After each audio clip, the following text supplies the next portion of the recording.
Welcome back to Xylem learning. നിങ്ങളുടെ സ്വന്തം pretty miss ആണ്. നമ്മൾ ഓരോ ടിഷ്യൂസും ഡീറ്റെയിൽ ആയിട്ട് തന്നെ പഠിച്ചു പോവുകയാണ് അല്ലേ. അപ്പോൾ ഇന്ന് നമ്മൾ കാണാൻ പോകുന്നത് ഏറ്റവും കൂടുതൽ വെയിറ്റേജ് വരുന്ന, ഏറ്റവും കൂടുതൽ മാർക്ക് വരുന്ന, അതായത് ഏകദേശം 4 മാർക്കോളം നിങ്ങൾക്ക് ഈസി ആയിട്ട് മേടിക്കാൻ പറ്റുന്ന ഈ ചാപ്റ്ററിൽ നിന്ന് വരുന്ന ഒരു ഏരിയ ആണിത്, നമ്മുടെ ആനിമൽ ടിഷ്യൂസ് എന്ന് പറയുന്നത്. അതിൽ തന്നെ ഏറ്റവും ഇമ്പോർട്ടൻ്റ് ആണ് നമ്മുടെ കണക്റ്റീവ് ടിഷ്യൂസ്. എപ്പിത്തീലിയൽ ടിഷ്യൂ നമ്മൾ സെറ്റ് ആക്കിയിട്ടുണ്ട്. കണക്റ്റീവ് ടിഷ്യൂസും അതുപോലെ തന്നെ ഇനി മസ്കുലാർ ടിഷ്യൂസ്, നെർവസ് ടിഷ്യൂസ്, ഇതെല്ലാം ഇമ്പോർട്ടൻ്റ് ഏരിയ ആണ്. അപ്പോൾ ആ ഒരു 4 മാർക്ക് വേണമെന്ന് ആഗ്രഹിക്കുന്ന എല്ലാവരും ഈ വീഡിയോ കംപ്ലീറ്റ് ആയിട്ട് കാണുക. മാക്സിമം നിങ്ങളുടെ ഫ്രണ്ട്സിലേക്ക് ഷെയർ ചെയ്യുക. അത് മാത്രമല്ല, ഓരോന്നും ഡീറ്റെയിൽ ആയിട്ടും എക്സാംസ് ഓറിയൻറ്റഡ് ആയിട്ടും ഒക്കെ പഠിക്കാൻ ആഗ്രഹിക്കുന്ന എല്ലാ കുട്ടികളും നിർബന്ധമായിട്ടും തന്നെ നമ്മുടെ നിഞ്ച ബാച്ചിലേക്ക് ജോയിൻ ചെയ്യുക. അവിടെ എല്ലാം പക്ക ക്ലിയർ ആയിട്ടാണ് നമ്മൾ പഠിക്കുന്നത്. Okay, yes. അങ്ങനെയാണെങ്കിൽ നമുക്ക് നേരെ നമ്മുടെ ആദ്യ ഭാഗത്തിലേക്ക് കിടക്കാം. What is connective tissue? എന്താ മക്കൾ ഈ കണക്റ്റീവ് ടിഷ്യൂ എന്ന് പറഞ്ഞാൽ? വേറൊന്നുമല്ല, the cells of connective tissues that are loosely spaced, അല്ലേ, ലൂസ്ലി സ്പേസ്ഡ് ആയിട്ടുള്ള ഇന്റർസെല്ലുലാർ മെട്രിക്സോട് കൂടി അടങ്ങിയിട്ടുള്ള ഒരു ടിഷ്യൂ ആണിത് നമ്മുടെ കണക്റ്റീവ് ടിഷ്യൂ എന്ന് പറയുന്നത്. അപ്പം നിങ്ങൾ ചോദിക്കും എന്തുകൊണ്ടാണ് ഇതിന് കണക്റ്റീവ് ടിഷ്യൂ എന്ന് പേര് കൊടുത്തിരിക്കുന്നത്? വേറൊന്നും കൊണ്ടല്ല, the matrix may be jelly like fluid, dense or rigid. ഇങ്ങനെ റിജിഡ് ആയിട്ടും ഡെൻസ് ആയിട്ടും ജെല്ലി ലൈക്ക് സബ് സ്ട്രക്ചറുമാണ്. അതുമാത്രമല്ല, എല്ലാ ടിഷ്യൂസിനെയും കണക്ട് ചെയ്യുന്ന ഒരു ടിഷ്യൂ ആണിത് കണക്റ്റീവ് ടിഷ്യൂ എന്ന് പറയുന്നത്.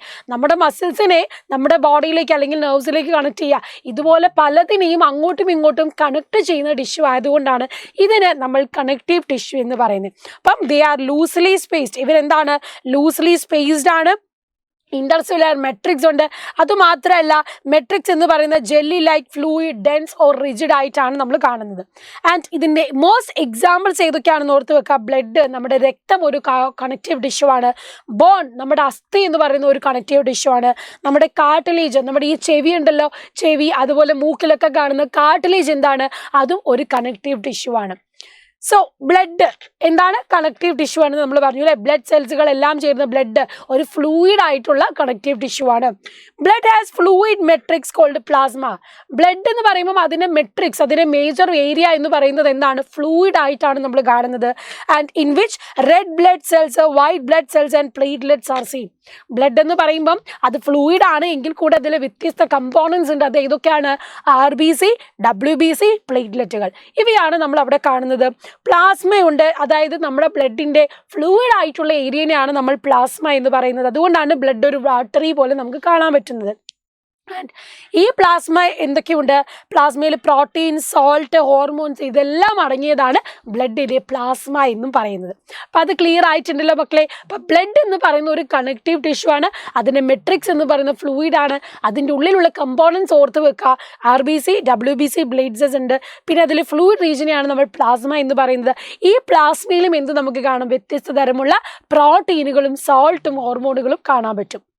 ഇനി ഇതാണ് നിങ്ങൾക്ക് കാണാൻ പറ്റുക. ബ്ലഡിൻ്റെ വെസലിൻ്റെ ഉള്ളിലേക്ക് നോക്കുമ്പം അതിൻ്റെ ഉള്ളിൽ എന്തൊക്കെയുണ്ട്? RBC കാണാൻ പറ്റും, WBC കാണാൻ പറ്റും, അതുപോലെ വാട്ടറി ആയിട്ടുള്ള പ്ലാസ്മ കാണാൻ പറ്റും അല്ലേ.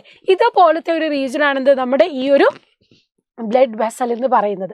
ക്ലിയർ ആയില്ലേ മക്കളെ? അപ്പോൾ ഈ ഒരു ഭാഗം മനസ്സിലാക്കി വെക്കണം. ഫ്ലൂയിഡ് ആയിട്ടുള്ള ഒരു കണക്റ്റീവ് ടിഷ്യൂ ആണ് ബ്ലഡ്. രണ്ടാമത്തേതാണ് നമ്മുടെ ബോൺ അല്ലെങ്കിൽ അസ്ഥി എന്ന് പറയുന്നത്. Bone forms a framework that support the body. നമ്മുടെ ബോഡിക്ക് ഒരു ഷേപ്പും സ്ട്രക്ചറും, അല്ലേ, നമ്മളെ കാണാൻ ഒരു ഷേപ്പും നമുക്ക് നേരെ നിൽക്കാനൊക്കെ പറ്റുന്ന നമ്മുടെ ബോൺസ് ഉള്ളത് കൊണ്ടാണ്. So it support the body. നമ്മുടെ ബോഡിക്ക് ഒരു സപ്പോർട്ടായിട്ട് നിൽക്കുന്നത് ഈ ഒരു ബോൺ അല്ലെങ്കിൽ അസ്ഥികളാണ്.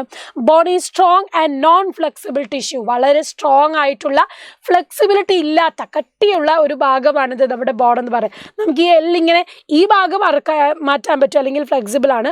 പക്ഷെ നമ്മുടെ ഈ എല്ലിനെ മൊത്തത്തിൽ നമുക്ക് എടുക്കാൻ പറ്റുമോ? ഇല്ല, കാരണം ഇതത്ര സ്റ്റിഫ് ആൻഡ് സ്ട്രോങ് ആയിട്ടാണ് നിൽക്കുന്നത്.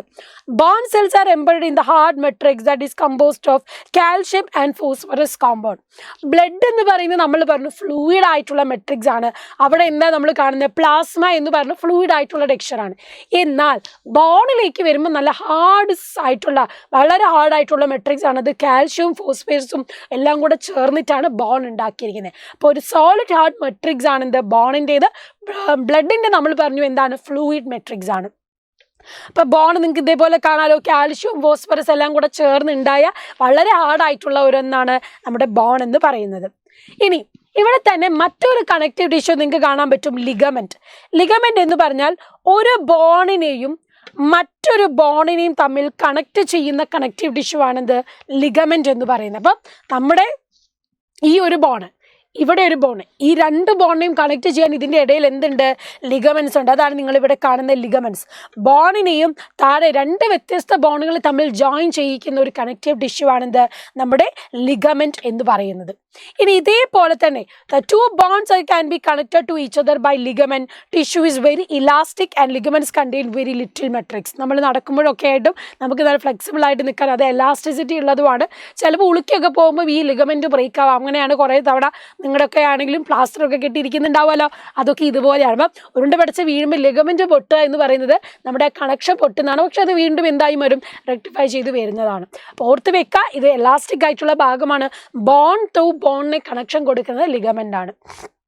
ഇതേപോലെ തന്നെ വരുന്ന അടുത്ത ഒരു പ്രധാന ആളാണെന്ത്, നമ്മുടെ ടെൻഡൻ എന്ന് പറയുന്നത്. ടെൻഡൻ എന്ന് പറഞ്ഞാൽ ബോണിനെയും മസിലിനെയും കണക്ട് ചെയ്യുന്നതാണ്. ബോണിനെയും മസിലിനെയും കണക്ട് ചെയ്യുന്നതാണ് എന്ത്, ടെൻഡൻ എന്ന് പറയുന്നത്. ഇവിടെ നിങ്ങൾക്ക് കാണാൻ പറ്റും, ഇതാണ് മസിൽ, ഇതാണ് ബോൺ. ഇതിനെ തമ്മിൽ കണക്ട് ചെയ്യുന്നതാണ് എന്ത്, ടെൻഡൻ എന്ന് പറയുന്നത്. അപ്പോൾ ഈ പിക്ചറിൽ നിങ്ങൾക്ക് കാണാൻ പറ്റും, കണ്ടോ, മസിലിനെയും അതുപോലെ ബോണിനെയും കണക്ട് ചെയ്യുന്നതാണ് എന്ത്, ടെൻഡൻ എന്ന് പറയുന്നത്. So tendons connect muscles to bones and tendons are fibrous tissue with great strength but limited flexibility. Ligament പോലെ അത്ര ഫ്ലെക്സിബിലിറ്റി ഇല്ല, പക്ഷെ എന്താണ്, ഫൈബ്രസ് ടിഷ്യൂ ആയിട്ടാണ് നമ്മൾ കാണുന്നത്. അപ്പോൾ ഇവരെന്താണ്, നല്ല രീതിയിൽ സ്ട്രെങ്ത് ഉള്ള ആൾക്കാരാണ് നമ്മുടെ ഈ ടെൻഡൻ എന്ന് പറയുന്നത്. ബോണിനെയും മസിൽസിനെയും കണക്ട് ചെയ്യുന്നതാണെന്ത്, ഈ ടെൻഡൻ എന്ന് പറയുന്നത്. അടുത്തതാണ് നമ്മുടെ കാർട്ടിലേജ്. കാർട്ടിലേജ് എന്ന് പറഞ്ഞാൽ വളരെ വൈഡ്ലി സ്പേസ്ഡ് സെൽസുകളാണ്, കുറച്ചധികം ഏരിയ ഉള്ള സ്പേസ് ഉള്ള ഒരു സെല്ലാണ്. സോളിഡ് മെട്രിക്സ് ആണ് കാർട്ടിലേജിനും കാണുന്നത്. Compost of proteins and sugars. നിങ്ങൾ ചിക്കൻ്റെ കാലൊക്കെ കടിച്ച് പറിക്കും, അതിന് മേലെ ഒരു വെളുത്ത ഭാഗം കാണാം. അപ്പോൾ അത് നല്ല രീതിയിൽ പ്രോട്ടീനും ഷുഗറും അടങ്ങിയ ഭാഗമാണ്. ഓർത്ത് വെക്കുക, നിങ്ങൾ ചിക്കൻ കാല് കടിക്കുമ്പോൾ ഒരു വെളുത്ത ഭാഗം, സോഫ്റ്റ് ആയിട്ടുള്ള ഒരു സാധനം കിട്ടുന്നുണ്ട് കടിക്കാനെങ്കിൽ, അത് കാർട്ടിലേജ് ആണ്. ചിക്കൻ്റെ നമ്മുടെ കാലിൻ്റെ ഒക്കെ അറ്റത്തായിട്ട് കാണാൻ പറ്റും. So this cartilage smoothens bone surface at joints and it is also present in nose, ear, trachea and larynx. നമ്മുടെ നോസിലും ഇയറിലും ലാറിങ്സിലും ഒക്കെ നമ്മൾ കാണുന്നത് ഇതുപോലത്തെ കാർട്ടിലേജ് ആണ്. അപ്പോൾ കാണുന്നുണ്ടോ, കണ്ടില്ലേ, ഇതുപോലത്തെ ബോണിൻ്റെ അറ്റത്തായിട്ടാണ് നമ്മൾ എന്ത് കാണുക, കാർട്ടിലേജ് കാണുക. ഇനി അടുത്തതാണെന്ന് areolar connective tissue. Areolar connective tissue എന്ന് പറഞ്ഞാൽ it is found between skin and muscle. നമ്മൾ ബ്ലഡ് പറഞ്ഞു, ബോൺ പറഞ്ഞു, അതുപോലെ തന്നെ വരുന്ന മറ്റൊന്നാണിത് areolar connective tissue. It fills the space, അതായത് മസിൽസിന് ചുറ്റുമായിട്ട്, സ്കിന്നിൻ്റെയും മസിലിൻ്റെയും ഇടയിലായിട്ടാണ് ഇത് കാണുക. Around the blood vessel and nerves at the bone marrow and it fills the space inside organ, support internal organ, help in repairing of tissues. നമ്മുടെ ഓർഗൻസിനെ, ഹാർട്ടിനെ ആണെങ്കിലും ലങ്സിനൊക്കെ ആയിട്ട് പൊതിഞ്ഞ് നിൽക്കുന്ന ആ ഒരു ഏരിയയിൽ ഈ ഏരിയോളാർ ടിഷ്യൂസ് കാണും. അപ്പം ഹാർട്ടിൻ്റെയും ലങ്സിൻ്റെയും ഇടയിൽ വരുന്ന ആ സ്പേസിൽ, സ്കിന്നിൻ്റെയും മസിൽസിൻ്റെയും ഇടയിൽ വരുന്ന സ്പേസിൽ, അങ്ങനെ ബോഡീനെ ഒന്ന് കോമ്പാക്റ്റ് ആയിട്ട് ഒന്ന് നിർത്താൻ വേണ്ടിയിട്ട് സഹായിക്കുന്ന ആരാണ്, നമ്മുടെ ഈ ഏരിയോളാർ ടിഷ്യൂസ് ആണ്. അപ്പോൾ ഇതെന്ത് ചെയ്യുന്നു, ഇൻറ്റേർണൽ ഓർഗൻസിനെ ആ ഒരു സപ്പോർട്ട് കൊടുക്കാനും മാത്രമല്ല എന്തെങ്കിലും സെൽ ഡാമേജ് വന്നാൽ അതിനെ റിപ്പയർ ചെയ്ത് അവിടെ ആ ഒരു റിപ്പയറിംഗ് പ്രോസസ്സിനും ഹെൽപ്പ് ചെയ്യുന്നതാണെന്ത്, നമ്മുടെ ഏരിയോളാർ കണക്റ്റീവ് ടിഷ്യൂ. അടുത്ത ഒരു ക്വസ്റ്റ്യൻ നോക്കിയേ, where are fat stored in our body? Fat storing adipose tissue is found below the skin and between internal organs. Cells of this tissues are filled with a fat globule. Storage of fat also lets it act as an insulator. അല്ലേ, നമ്മൾ ഈ പറയുന്ന tissues എന്ത് ചെയ്യുന്നു, നമ്മുടെ adipose tissue എന്ന് പറയുന്നത്, അതായത് ഫാറ്റ് സ്റ്റോർ ചെയ്യുന്ന ടിഷ്യൂവിനെയാണ് പറഞ്ഞത്. ഫാറ്റ് സ്റ്റോർ ചെയ്യുന്ന ഒരു ടിഷ്യൂ ആണിത് അഡിപ്പോസ് ടിഷ്യൂ എന്ന് പറയുന്നത്. നമ്മുടെ സ്കിന്നിൻ്റെ താഴെയായിട്ടാണ് നമ്മളിത് കാണുന്നത്. And cells of this tissue are filled with fat globule. നമ്മുടെ ബോഡിയിലുള്ള ഫാറ്റ് സ്റ്റോർ ചെയ്യുന്നത് നിങ്ങൾ കാണാറുണ്ടാകും. കുറച്ച് കഴിയുമ്പോൾ തടിയൊക്കെ കൂടുന്ന സമയത്ത് സ്കിന്നിൻ്റെ അടിയിലേക്കാണ് ഈ ഫാറ്റ് വന്ന് കൂടുക. അപ്പോഴാണ് നമുക്ക് ഈ ഇവിടെ തടി കൂടുന്നത്, ഫാറ്റ് വരുന്നത്. നമ്മുടെ വയറിലൊക്കെ ആണെങ്കിലും ചാടുന്നൊക്കെ എന്തുകൊണ്ടാണ്, ഈ സ്കിന്നിൻ്റെ അടിയിലുള്ള അഡിപ്പോസ് ടിഷ്യൂലേക്ക് ഫാറ്റ് വന്ന് അടിഞ്ഞു കൂടുന്നതുകൊണ്ടാണ്. അപ്പം അങ്ങനെ ഫാറ്റിനെ സ്റ്റോർ ചെയ്യുന്ന ഒരു ടിഷ്യൂ ആണ് ഈ adipose tissue. Storage of fat also let it act as an insulator. ഒരു ഇൻസുലേറ്റർ ആയിട്ട് കുറച്ചുകൂടെ ഒരു എക്സ്ട്രാ കുഷൻ പോലെ ആക്ട് ചെയ്യുന്നത് എന്താണ്, ഈ അഡിപ്പോസ് ടിഷ്യൂ തന്നെയാണ്. അപ്പം ഇതുപോലെയാണ് അഡിപ്പോസൈറ്റ്സ് കാണുക. അപ്പം ഇത്രയും ടിഷ്യൂസ് ആണ് നമ്മൾ എന്ത് പഠിച്ചത്, ഈ ഒരു കണക്റ്റീവ് ടിഷ്യൂസിൽ പഠിച്ചത്. ഓർത്ത് വെക്കണം, ബോൺ ഉണ്ട്, അതുപോലെ ബ്ലഡ് ഉണ്ട്, കാർട്ടിലേജ് ഉണ്ട്, അതുപോലെ തന്നെ നമ്മൾ പഠിച്ചു ligament, tendon, areolar tissue and adipose tissue. അപ്പോൾ ഇത്രയും ടിഷ്യൂസ് പഠിച്ചു വെക്കണം. 4 മാർക്കോളം ചോദിക്കുന്ന ഒരു ഏരിയ തന്നെയാണ്. സോ നല്ല രീതിയിൽ ഫോക്കസ് ചെയ്ത് പഠിക്കുക. എന്നാൽ അടുത്ത ഒരു അടിപൊളി വീഡിയോ ആയിട്ട് മിസ് വീണ്ടും വരും. അതിന് മുന്നേ നിങ്ങൾ എന്ത് ചെയ്യണം, കമൻറ്റ് ബോക്സിൽ ഒരു ഇമ്പോർട്ടൻറ്റ് ക്വസ്റ്റ്യൻ ആൻസർ കമൻറ്റ് ചെയ്യണം. നമ്മുടെ ബോണിൽ തന്നെ ഏതൊക്കെ കമ്പോണൻസ് ആണ് നമ്മൾ പറഞ്ഞു കഴിഞ്ഞു അല്ലേ.